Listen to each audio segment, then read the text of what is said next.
Cricket ಇತಿಹಾಸದಲ್ಲೇ ಕಂಡು ಕೇಳಿರದ ರೀತಿಯಾದಂಥ ಮಹಾ ದುರಂತ ಒಂದು ನಡೆದು ಹೋಗಿದೆ. ಅದು ನಮ್ಮ ರಾಜಧಾನಿ ಬೆಂಗಳೂರಿನಲ್ಲಿ, ಅದು ನಮ್ಮ ಚಿನ್ನಸ್ವಾಮಿ ಕ್ರೀಡಾಂಗಣದ ಆವರಣದಲ್ಲಿ. ಒಬ್ಬರಲ್ಲ ಇಬ್ಬರಲ್ಲ, ಬರೋಬ್ಬರಿ 11 ಜನ ಮೃತರಾಗಿದ್ದಾರೆ. ಈ ಮೃತರಾದವರೆಲ್ಲರೂ ಕೂಡ ಅಮಾಯಕರು, ಅಫ್ಕೋರ್ಸ್ ಅಮಾಯಕರು. ಅವರು RCBಯ ಅಭಿಮಾನಿಯಾಗಿ ಕ್ರೀಡಾಂಗಣಕ್ಕೆ ಬಂದಿದ್ದೇ ತಪ್ಪ ಅನ್ನುವಂಥ ಪ್ರಶ್ನೆ ಈಗ ಉದ್ಭವ ಆಗ್ತಾ ಇದೆ. ಹೀಗೆ ಗಾಯಗೊಂಡವ್ರು ಎಷ್ಟು ಜನ ಅಂದರೆ ಒಬ್ಬರಲ್ಲ ಇಬ್ಬರಲ್ಲ 47 ಜನ ಗಾಯಗೊಂಡಿದ್ದಾರೆ. ಇನ್ನು ಸಾಕಷ್ಟು ಸಂಖ್ಯೆಯಲ್ಲಿ ಗಾಯಗೊಂಡವರಿದ್ದಾರೆ, ಅವುಗಳ ಮಾಹಿತಿ ಸಿಗ್ತಾ ಇಲ್ಲ. ಈ ರೀತಿಯಾದಂಥ ದುರಂತ ಆಗಲಿಕ್ಕೆ ಕಾರಣ ಆಗಿದ್ದು ಏನು, ಮತ್ತು ಈ ದುರಂತ ಆದಮೇಲೆ CM ಸಿದ್ದರಾಮಯ್ಯ ಅವರು ಮೊದಲು ಸುದ್ದಿಗೋಷ್ಠಿಯನ್ನು ನಡೆಸ್ತಾರೆ. ಅಂದರೆ ನಿನ್ನೆ ಒಂದು ಸುದ್ದಿಗೋಷ್ಠಿಯನ್ನು ನಡೆಸ್ತಾರೆ. ಆ ಸುದ್ದಿಗೋಷ್ಠಿಯಲ್ಲಿ ಹೇಳಿದ ಮಾಹಿತಿ ಏನು? ಸೊ ಇವತ್ತು ಈಗಷ್ಟೇ ತುರ್ತು ಸುದ್ದಿಗೋಷ್ಠಿಯನ್ನು, ಎಮರ್ಜೆನ್ಸಿ ಪ್ರೆಸ್ ಮೀಟನ್ನು ಕರೆದು ಒಂದು ಮಹತ್ವವಾದಂಥ ನಿರ್ಧಾರವನ್ನು ಕೈಗೊಳ್ಳುತ್ತಾರೆ. ಮಹಾ ದುರಂತ ಇದು. ನಾನು ಸಚಿವರು ಮತ್ತು MLA ಇವರಾರು ಕೂಡ ಈ ರೀತಿಯಾದಂಥ ಒಂದು ದೊಡ್ಡ ದುರಂತವನ್ನು ನಾವು ನೋಡಿಲ್ಲ, ಅದಕ್ಕೆ ಸಾಕ್ಷಿಯಾಗಿದ್ದಿಲ್ಲ. ಅಂಥ ದುರಂತವನ್ನು ನೋಡಿದ್ದೀವಿ. ಆ ಕಾರಣಕ್ಕಾಗಿ ಒಂದು ಕಠಿಣ ನಿರ್ಧಾರವನ್ನು ಕೈಗೊಳ್ತೇವೆ ಅಂತ ಹೇಳಿದ್ದಾರೆ. ಹಾಗಾದರೆ ಇವರು ತೆಗೆದುಕೊಂಡಂಥ ಕಠಿಣ ನಿರ್ಧಾರ ಯಾವುದು? ಇವುಗಳೆಲ್ಲ ಕುರಿತು ಕಂಪ್ಲೀಟ್ ಆದಂಥ ಮಾಹಿತಿಯನ್ನು ಕೊಡ್ತೀನಿ. ಮೊದಲನೇದಾಗಿ ಈಗಷ್ಟೇ ಸಿಗ್ತಿರುವಂಥ ಮಾಹಿತಿ ಏನಂತಂದರೆ, ಈ ಹಿಂದೆನೂ ಕೂಡ ADGP ಲೆವೆಲ್ವರೆಗೂ ಸಸ್ಪೆಂಡ್ ಮಾಡಿರೋ ಸರ್ಕಾರ, ಈ ಹಿಂದೆ ಉದಾಹರಣೆಗಳು ಇಲ್ಲ.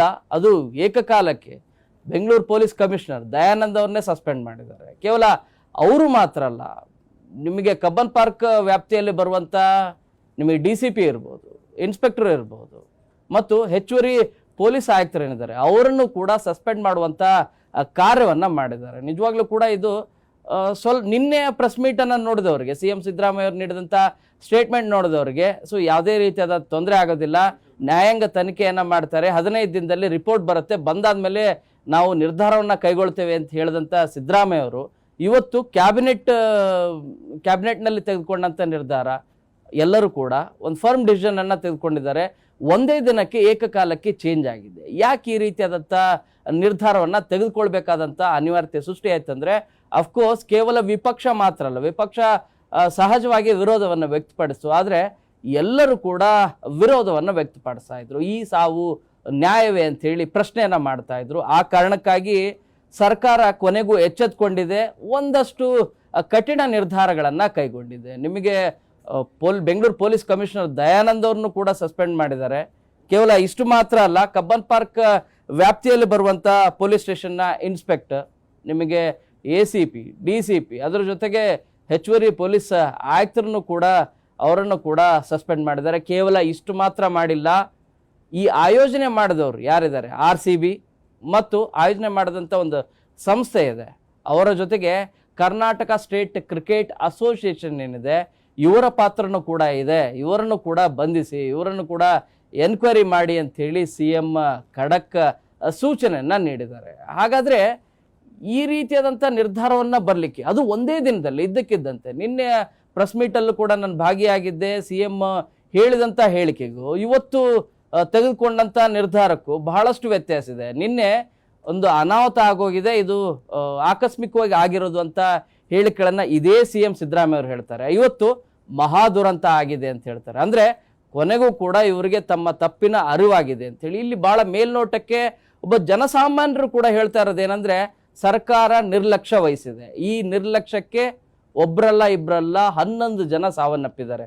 ಅವರೆಲ್ಲರೂ ಕೂಡ ನಿಮಗೆ ಭಾಳ ಬೇಸರ ಆಗೋದೇನೆಂದರೆ, ಯಂಗ್ ಜನ್ರೇಷನ್ ಯೂತ್ಸು ಎಲ್ಲರೂ ಕೂಡ ಆಗಷ್ಟೇ ಇಂಜಿನಿಯರಿಂಗ್ ಮುಗಿಸಿದವರು, ಟೆಕ್ಕಿಯಾಗಿ ಜಾಬಲ್ಲಿ ಜಾಯ್ನ್ ಆದಂಥವ್ರು, ಇಂಜಿನಿಯರಿಂಗ್ ಮುಗಿಸಿ ಜಾಬ್ ಸೇರಿದಂಥವ್ರು ವಿದ್ಯಾರ್ಥಿಗಳೇ ಅತಿ ಹೆಚ್ಚಿನ ಸಂಖ್ಯೆಯಲ್ಲಿ ಇದ್ದರು. ಬೆಂಗಳೂರಿನ 3 ಸೇರಿ ಬೇರೆ ಬೇರೆ ಜಿಲ್ಲೆಯವರು, ಆದರೆ ಬೆಂಗಳೂರಿನಲ್ಲಿ ಹೆಚ್ಚು ಕೆಲಸ ಮಾಡಿದಂಥ ವಿದ್ಯಾರ್ಥಿನಿಯರು ಅಂದರೆ ಯುವಕರು ಯುವತಿಯರೆಲ್ಲರೂ ಕೂಡ ಇದ್ದಿದ್ದು.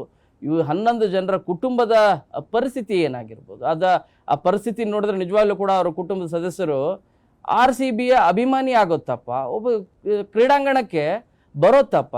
RCB ಕಳೆದ 17 ವರ್ಷದ ನಂತರ ಕಪ್ಪನ್ನು ಗೆದ್ದಿದೆ. ಅದನ್ನು ಭಾಳ ಹತ್ತಿರದಿಂದ ಕಣ್ತುಂಬಿ ನೋಡ್ಕೊಳ್ಳಿಕ್ಕೆ ಅನೌನ್ಸ್ಮೆಂಟ್ ಮಾಡಿದರು RCB ಅವರು. ಅದರ ಜೊತೆಗೆ ಸರ್ಕಾರನೂ ಕೂಡ ಅದಕ್ಕೆ ಸಪೋರ್ಟ್ ಮಾಡುವಂಥ ಕಾರ್ಯನೂ ಕೂಡ ಮಾಡಿತ್ತು. ಸೊ ಇಷ್ಟೆಲ್ಲ ಆದಮೇಲೆ ಬರದೇ ಇರ್ತಾರ, ಖಂಡಿತವಾಗಿ ಕೂಡ ಬರ್ತಾರೆ. ಒಂದು ಕಾಮನ್ ಸೆನ್ಸ್ ಇರೋದಿಲ್ವಾ? ಯಾಕಂದರೆ ಚಿನ್ನಸ್ವಾಮಿ ಕ್ರೀಡಾಂಗಣದಲ್ಲಿ ಇರುವಂಥ ಗ್ಯಾದರಿಂಗ್ ಸೀಟ್ ಅವೈಲಬಿಲಿಟಿ ಏನಂದರೆ 34,600 ಸೀಟ್ ಇರೋದು. ಇದು ಗೊತ್ತಿದ್ದೂ ಕೂಡ, ಯಾಕಂದರೆ ಮೊನ್ನೆ ಅಷ್ಟೇ RCB ಗೆದ್ದಿರೋದು. ಅದರ ಸಂಭ್ರಮಾಚರಣೆ ಏನಿದೆ, ಸಂಭ್ರಮಾಚರಣೆಯನ್ನು ಬಹುಶಃ ಇಡೀ ರಾತ್ರಿಯೆಲ್ಲ ಕೂಡ ಸಂಭ್ರಮಾಚರಣೆನ ಬೆಂಗಳೂರು ಮಾತ್ರ ಅಲ್ಲ ಇಡೀ ದೇಶಾದ್ಯಂತನೂ ಕೂಡ ಸೆಲೆಬ್ರೇಷನ್ ಮಾಡಿದ್ದಾರೆ. ನೆಕ್ಸ್ಟ್ ಡೇನೇ ನಾವು ಈ ರೀತಿಯಾಗಿ ವಿಜಯೋತ್ಸವದ ಪರೇಡನ್ನು ನಡೆಸ್ತೇವೆ ಅಂಥೇಳಿ RCB ಇಮಿಡಿಯೇಟ್ ಆಗಿ ನಿಮಗೆ ಪೊಲೀಸರಿಗೆ ಮಾಹಿತಿಯನ್ನು ಕೊಡ್ತೋ ಇಲ್ವೋ ಮೊದಲೇ ಅನೌನ್ಸ್ಮೆಂಟನ್ನು ಮಾಡುತ್ತೆ. ಅದಾದಮೇಲೆ ಪೊಲೀಸರು ಹೇಳ್ತಾರೆ, ಸರ್ಕಾರ ಒಂದು ರೀತಿಯಾದಂಥ ನಿರ್ಧಾರವನ್ನು ತೆಗೆದುಕೊಳ್ಳುತ್ತೆ, ಸ್ಟೇಟ್ಮೆಂಟನ್ನು ಕೊಡುತ್ತೆ. ಈ ಗೊಂದಲಗಳೇನಿದ್ದಾವೆ ಈ ಮೂರಲ್ಲೂ ಕೂಡ ಸಮನ್ವಯತೆ ಇಲ್ಲದೆ ಇರೋದು ಅಥವಾ ತಾವು ತೆಗೆದುಕೊಂಡಂಥ ನಿರ್ಧಾರಕ್ಕೆ ಇವರು ಒಪ್ಪದೇ ಇರೋದು, ಇವೆಲ್ಲವೂ ಕೂಡ ಭಾಳ ಸ್ಪಷ್ಟವಾಗಿ ಕಂಡುಬಂದವು. 3 ಪ್ರಮುಖವಾದಂಥ ಈವೆಂಟ್ಸ್ಗಳನ್ನು ಮಾಡಲಿಕ್ಕೆ ಮುಂದಾಗಿತ್ತು RCB. ಏನು ಅಂತಂದರೆ, ಮೊದಲನೇ ಈವೆಂಟ್ ಏನು ಅಂದರೆ ನಿಮಗೆ ಏರ್ಪೋರ್ಟಿಂದ ಬಂದ ಕೂಡಲೇ ಪರೇಡನ್ನು ನಡೆಸ್ತೇವೆ. ಎರಡನೇದು ಕ್ರೀಡಾಂಗಣದಲ್ಲಿ ಒಂದು 3 ಗಂಟೆಗಳ ಕಾಲ ನಾವು ಸೆಲೆಬ್ರೇಷನ್ ರೀತಿಯಾಗಿ ನಾವು ವಿವಿಧ ಕಾರ್ಯಕ್ರಮಗಳೆಲ್ಲವನ್ನು ಕೂಡ ಭಾಗವಹಿಸ್ತೀವಿ ಅಂತ ಹೇಳಿದ್ದು. ಆದರೆ ಪೊಲೀಸರು ಇದಕ್ಕೆ ಒಂದು ಪರೇಡ್ಗೆ ಅವಕಾಶವನ್ನು ಕೊಡಲಿಲ್ಲ. ಯಾಕೆ ಅಂದರೆ ಟ್ರಾಫಿಕ್ ಜಾಮ್, ಬೆಂಗಳೂರು ಹೇಳಿ ಕೇಳಿ ತುಂಬಾ ಟ್ರಾಫಿಕ್ ಇರುತ್ತೆ, ಟ್ರಾಫಿಕ್ಕಲ್ಲಿ ಕಷ್ಟ ಮ್ಯಾನೇಜ್ ಮಾಡೋದು. ಆ ಕಾರಣಕ್ಕಾಗಿ ಈ ವಿಜಯೋತ್ಸವದ ಪರೇಡ್ ಏನಿದೆ ಅದನ್ನು ಮಾಡೋದು ಬೇಡ ಅನ್ನುವಂಥ ಸಲಹೆಯನ್ನು ಕೊಟ್ಟರು. ಇದಕ್ಕೆ RCB ಮ್ಯಾನೇಜ್ಮೆಂಟ್ ಕೂಡ ಒಪ್ಪಿಗೆಯನ್ನು ಸೂಚಿಸಿತು ಮತ್ತು KSCA ಕೂಡ ಅಫ್ಕೋರ್ಸ್ ಓಕೆ ಅಂತ ಹೇಳ್ತು. ಆದರೆ ಸರ್ಕಾರ ಮಾಡಿದ ನಿರ್ಧಾರವೇನು? ಯಾಕಂದರೆ RCB ಯೋಚನೆ ಮಾಡಿದ್ದು ಪರೇಡ್ ಮತ್ತು ಚಿನ್ನಸ್ವಾಮಿ ಕ್ರೀಡಾಂಗಣದಲ್ಲಿ ಸೆಲೆಬ್ರೇಷನ್ ಮಾಡ್ಬೋದು ಅಂತೇಳಿ ಮಾಡುವಂಥ ಯೋಚನೆ ಇದ್ದಿದ್ದು. ಆದರೆ ಸರ್ಕಾರ ಏನು ಮಾಡಿತು, RCB ಗೆದ್ದಂಥ ಟ್ರೋಫಿಯ ಹಿನ್ನೆಲೆಯಲ್ಲಿ ನಾವು ಕೂಡ ಕ್ರೆಡಿಟನ್ನು ತೆಗೆದುಕೊಳ್ಬೇಕು ಅಂತೇಳಿ ವಿಧಾನಸೌಧದ ಮುಂದೆನೇ ಒಂದು ಕಾರ್ಯಕ್ರಮವನ್ನು ಆಯೋಜನೆ ಮಾಡಿದ್ರು. ಅದು ಸಂಜೆ 4:15ಗೆ ಪ್ಲಾನನ್ನು ಮಾಡಿಕೊಂಡಿದ್ದು. ಈ ಹಿನ್ನೆಲೆಯಲ್ಲಿ 4:15 ಇರುವಂಥ ಪ್ರೋಗ್ರಾಮಿಗೆ ನಿಮಗೆ ರಸ್ತೆ ನೀವು ನೋಡ್ತಾ ಹೋದ್ರೆ ನಿಮಗೆ ಡ್ರೋನ್ ವಿಜುವಲ್ಸ್ ಎಲ್ಲವೂ ಕೂಡ ಸಾಕಷ್ಟು ವೈರಲ್ ಆಗ್ತಾ ಇದೆ. 1 ಲಕ್ಷಕ್ಕೂ ಹೆಚ್ಚು ಜನರೆಲ್ಲರೂ ಕೂಡ ಭಾಗವಹಿಸೋದು. ಅಫ್ಕೋರ್ಸ್ ಈ ರೀತಿಯಾದಂಥ ಕಾರ್ಯಕ್ರಮಗಳಲ್ಲಿ ಯಾರು ಭಾಗವಹಿಸ್ತಾರೆ ಅಂದರೆ RCB ಅಭಿಮಾನಿಗಳು. ಅದರಲ್ಲೂ ಕೂಡ ಯೂತ್ಸೇ ಅತಿ ಹೆಚ್ಚಿನ ಸಂಖ್ಯೆಯಲ್ಲೇ ಇರ್ತಾರೆ. ಪೊಲೀಸರು ಹೇಳುವಂಥ ಮಾತನ್ನು ಕೇಳುವ ಸ್ಥಿತಿಯಲ್ಲಿ ಇರ್ತಾರ? ಖಂಡಿತವಾಗಿ ಕೂಡ ಇರೋದಿಲ್ಲ. ನಿಮಗೆ ಕೆಲವು ಫೋಟೋಸ್ಗಳು ಕೂಡ ಸಾಕಷ್ಟು ವೈರಲ್ ಆಗಿದೆ. ಮರಗಳ ಮೇಲೆ ಏರಿ ಕೂತಿದ್ದಾರೆ, ಅವರ ಲೈಫ್ ರಿಸ್ಕ್ ತೆಗೆದುಕೊಂಡೇ ಆ ರೀತಿಯಾದಂಥ ಕೂತಿರುವಂಥ ದೃಶ್ಯಗಳು ಕೂಡ ಕಂಡು ಬಂದವು. ಸಾಕಷ್ಟು ಸಂಖ್ಯೆಯಲ್ಲಿದ್ದರು. ಎರಡನೇದು ಪರೇಡ್ ಇಲ್ಲ ಅನ್ನೋ ಕಾರಣಕ್ಕಾಗಿ ಎಲ್ಲರೂ ಕೂಡ ಮುಗಿಬಿದ್ದಿದ್ದು ಚಿನ್ನಸ್ವಾಮಿ ಕ್ರೀಡಾಂಗಣಕ್ಕೆ. ಚಿನ್ನಸ್ವಾಮಿ ಕ್ರೀಡಾಂಗಣದಲ್ಲಿ ಏನಾಯಿತು, 3 ರೀತಿಯಾದಂಥ ಡಿಸಿಷನ್ಸನ್ನು ತೆಗೆದುಕೊಂಡ್ರು. ಒಂದು, ಆನ್ಲೈನಲ್ಲಿ ಟಿಕೆಟನ್ನು ಖರೀದಿ ಮಾಡ್ಬೋದು ಅಂಥೇಳಿ ಮೊದಲು ಮಾಹಿತಿಯನ್ನು ಕೊಟ್ಟರು. ಇಲ್ಲ ಆನಂತರ ನೀವು RCBಯ ಪ್ಲೇಸ್ಟೋರಲ್ಲಿ ನೀವು ಆ್ಯಪನ್ನು ಡೌನ್ಲೋಡ್ ಮಾಡ್ಕೊಳ್ಳಿ, ಫ್ರೀಯಾಗಿ ಕೂಡ ನೀವು ಟಿಕೆಟನ್ನು ನೀವು ತೆಗೆದುಕೊಳ್ಬೋದು, ಬಟ್ ಎಂಟ್ರಿ ಮಾಡ್ಕೋಬೇಕಾಗತ್ತೆ, ರಿಜಿಸ್ಟರ್ ಮಾಡ್ಕೊಳ್ಬೇಕಾಗತ್ತೆ ಅಂತಲೂ ಕೂಡ ಮಾಹಿತಿಯನ್ನು ಕೊಟ್ಟರು. ಇದಾದ ಮೇಲೆ ನಿಮಗೆ ಎಂಟ್ರಿ ಯಾರು ಮಾಡ್ಕೊಂಡಿರ್ತಾರಲ್ಲ ಅವರಿಗೆ ಪಾಸನ್ನು ಚಿನ್ನಸ್ವಾಮಿ ಕ್ರೀಡಾಂಗಣದಲ್ಲೇ ಕೊಡ್ತೀವಿ ಅಂತ ಹೇಳಿದ್ರು. ಈ 3 ಗೊಂದಲಗಳ ಕಾರಣಕ್ಕಾಗಿ 35,000 ಆಸನಗಳ ಕೆಪಾಸಿಟಿ ಇರುವಂಥ 34,000 ಎಕ್ಸಾಕ್ಟಾಗಿ ಹೇಳೋದಾದರೆ 34,600 ಸೀಟ್ ಕೆಪಾಸಿಟಿ ಇರುವಂಥ ಈ ಚಿನ್ನಸ್ವಾಮಿ ಕ್ರೀಡಾಂಗಣಕ್ಕೆ ಬಂದಿದ್ದು ಒಬ್ಬರಲ್ಲ ಇಬ್ಬರಲ್ಲ 2.5 ಲಕ್ಷ ಜನ, ಅದಕ್ಕಿಂತಲೂ ಕೂಡ ಹೆಚ್ಚು ಬಂದಿದ್ದಾರೆ ಅಂಥೇಳಿ. ನಿಮಗೆ ಸರೌಂಡಿಂಗ್ಸ್ 4:30 ಸುಮಾರಿಗೆ ನಿಮಗೆ 1.5 ಲಕ್ಷಕ್ಕೂ ಹೆಚ್ಚು ಜನ ಇದ್ದರು ಅಂಥೇಳಿ.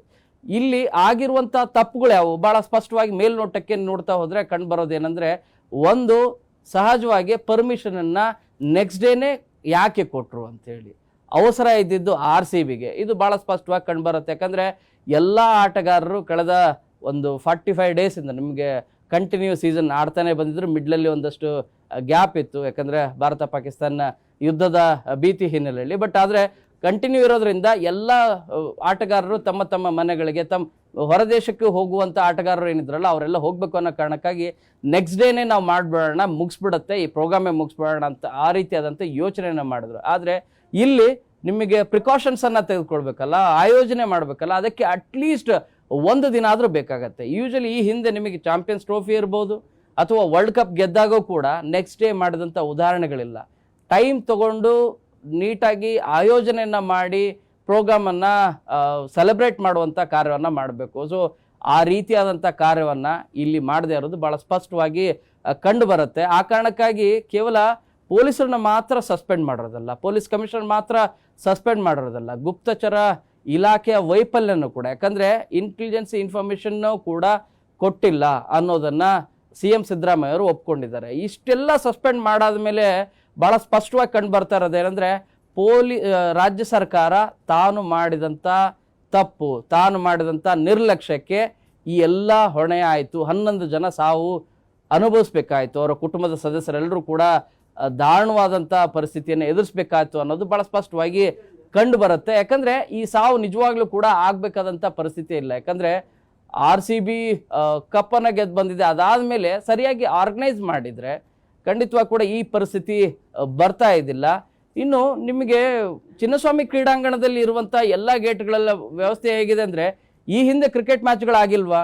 ಸಾಕಷ್ಟು ಸಂಖ್ಯೆಯಲ್ಲೂ ಬಂದಿದ್ರು, 75,000, 1 ಲಕ್ಷಕ್ಕೂ ಹೆಚ್ಚು ಜನ ಬಂದಿದ್ರು. ಆದರೆ ಟಿಕೆಟನ್ನು ಕೊಡುವಂಥ ಕಾರ್ಯ ಆಗಿರೋ ಕಾರಣಕ್ಕಾಗಿ ಹೊರಗಡೆ ಟಿಕೆಟ್ ಸಿಗದೆ ಇರೋರು ಎಷ್ಟೊತ್ತು ಇರ್ತಾರೆ, ಎಲ್ಲರೂ ಕೂಡ ಹೊರಗಡೆ ಹೋಗುವಂಥ ಕೆಲಸ ಆಯ್ತು. ಇಲ್ಲಿ ಏನಾಯಿತು ಅಂದರೆ, ಪರೇಡ್ ಇರುತ್ತೆ ಅಂಥೇಳಿ ಕೆಲವರಿಗೆ ಪರೇಡ್ ಇರಲ್ಲ ಅಂಥೇಳಿ, ಈ ರೀತಿಯಾದಂಥ ಸಮಸ್ಯೆ. ಒಂದು ವೇಳೆ ಪರೇಡ್ ಇದ್ರೆ 2 ರೀತಿಯಾಗಿ ಹೇಳ್ತಾರೆ ಇದನ್ನು, ಮೆರಿಟ್ಸ್ ಮತ್ತು ಡಿಮೆರಿಟ್ಸ್ ರೀತಿ. ಪರೇಡ್ ಇತ್ತು ಅನ್ನೋದಾದರೆ ಜನರು ಸ್ಪ್ರೆಡ್ ಆಗ್ತಾ ಇದ್ರು, ಅಭಿಮಾನಿಗಳು ಸ್ಪ್ರೆಡ್ ಆಗ್ತಾ ಇದ್ರು. ವಿಧಾನಸೌಧದಿಂದ ಚಿನ್ನಸ್ವಾಮಿ ಕ್ರೀಡಾಂಗಣದವರೆಗೂ ಕೂಡ ಎಲ್ಲೆಲ್ಲಿ ರಸ್ತೆ ಬರುತ್ತೆ ಎಲ್ಲ ಕೂಡ ಗ್ಯಾದರ್ ಆಗ್ತಾ ಇದ್ರು. ಆವಾಗ ಚಿನ್ನಸ್ವಾಮಿ ಕ್ರೀಡಾಂಗಣಕ್ಕೆ ಬರುವವರ ಸಂಖ್ಯೆ, ಅಭಿಮಾನಿಗಳ ಸಂಖ್ಯೆ ಏನಿದೆ ಇದು ಕಡಿಮೆ ಆಗ್ತಾ ಇತ್ತು ಅನ್ನುವಂಥ ವಾದನೂ ಇದೆ.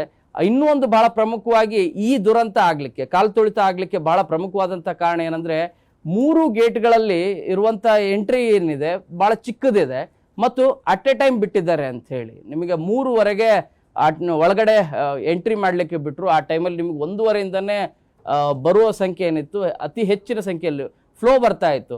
1ವರೆಗೆ ಇವರು ಎಂಟ್ರಿಗೆ ಅವಕಾಶ ಕೊಟ್ಬಿಟ್ಟಿದ್ರು. ಯಾಕಂದರೆ ಫ್ರೀ ಟಿಕೆಟ್, ನಿಮ್ಗೇನು ಯಾವುದೇ ರೀತಿಯಾದಂಥ ಟಿಕೆಟ್ ಇಲ್ಲ ಅಂಥೇಳಿ ಒಳಗಡೆ ಬಿಟ್ಟಿರೋ ಕಾರಣಕ್ಕಾಗಿ 1ವರೆಗೆ ಎಂಟ್ರಿ ಎಲ್ಲರನ್ನೂ ಕೂಡ ಬಿಡುವಂಥ ಕಾರ್ಯ ಮಾಡಿದರೆ ಬಹುಶಃ ಈ ರೀತಿಯಾದಂಥ ಒಂದು ದೊಡ್ಡ ಮಹಾದುರಂತ ಆಗ್ತಾ ಇದ್ದಿಲ್ಲ, ಸಣ್ಣ ಮಟ್ಟದಲ್ಲಿ ಆಗ್ತಿತ್ತೇನೋ ಅಂಥೇಳಿ ಈಗ ಎಲ್ಲರೂ ಕೂಡ ಚರ್ಚೆನ ಮಾಡ್ತಾ ಇದ್ದಾರೆ. ಬಟ್ ಒಟ್ಟಾರೆಯಾಗಿ ಹೇಳೋದಾದರೆ ನಿಜವಾಗ್ಲೂ ಕ್ರಿಕೆಟ್ ಇತಿಹಾಸದಲ್ಲಿ ಅತಿ ದೊಡ್ಡದಾದಂಥ ಮಹಾದುರಂತ. ಈ ಮಹಾದುರಂತಕ್ಕೆ ಕೇವಲ ಪೊಲೀಸ್ ಅಧಿಕಾರಿಗಳು ಮಾತ್ರ ತಲೆದಂಡ ಮಾಡೋದು ಎಷ್ಟು ಸರಿ? ಹಾಗಾದರೆ ನಿಮಗೆ ಇವರಿಷ್ಟು ಮಾತ್ರ ರೆಸ್ಪಾನ್ಸಿಬಿಲಿಟಿ ಆಗ್ತಾರಾ? ನಿಮಗೆ ಸ್ಥಳೀಯ ಶಾಸಕರು ರೆಸ್ಪಾನ್ಸಿಬಿಲಿಟಿ ಆಗೋದಿಲ್ವಾ? ಜಿಲ್ಲಾ ಉಸ್ತುವಾರಿ ಸಚಿವರು ರೆಸ್ಪಾನ್ಸಿಬಿಲಿಟಿ ಆಗಲ್ವಾ? ಗೃಹ ಸಚಿವರು ಇವರು ಜವಾಬ್ದಾರಿಯನ್ನು ತೆಗೆದುಕೊಳ್ಬೇಕಾಗತ್ತಲ್ಲ? ಇಷ್ಟೆಲ್ಲ ಜೊತೆಗೆ ಹಾಗಾದರೆ CM ಇವರೆಲ್ಲರೂ ಕೂಡ ಇದರಲ್ಲಿ ಭಾಗಿಯಾದವರೇ ಅಲ್ವಾ ನಿರ್ಲಕ್ಷ್ಯದಲ್ಲಿ? ಬರೀ ಪೊಲೀಸರು ಮಾತ್ರ ಯಾಕೆ ತಲೆದಂಡ ಮಾಡಿದ್ರಿ ಅನ್ನುವಂಥ ಪ್ರಶ್ನೆಯನ್ನು ಕೂಡ ಕೇಳ್ತಾ ಇದ್ದಾರೆ. ಆ ಪ್ರಶ್ನೆಗೆ ಸರ್ಕಾರನೇ ಖುದ್ದು ಉತ್ತರ ನೀಡಬೇಕಾಗಿದೆ. ಬೆಂಗಳೂರಿಂದ ಕ್ಯಾಮರಾ ಪರ್ಸನ್ ಎಡ್ವಿನ್ ಜೊತೆ ಶರಣು ಹಂಪಿ, ನ್ಯೂಸ್ 18.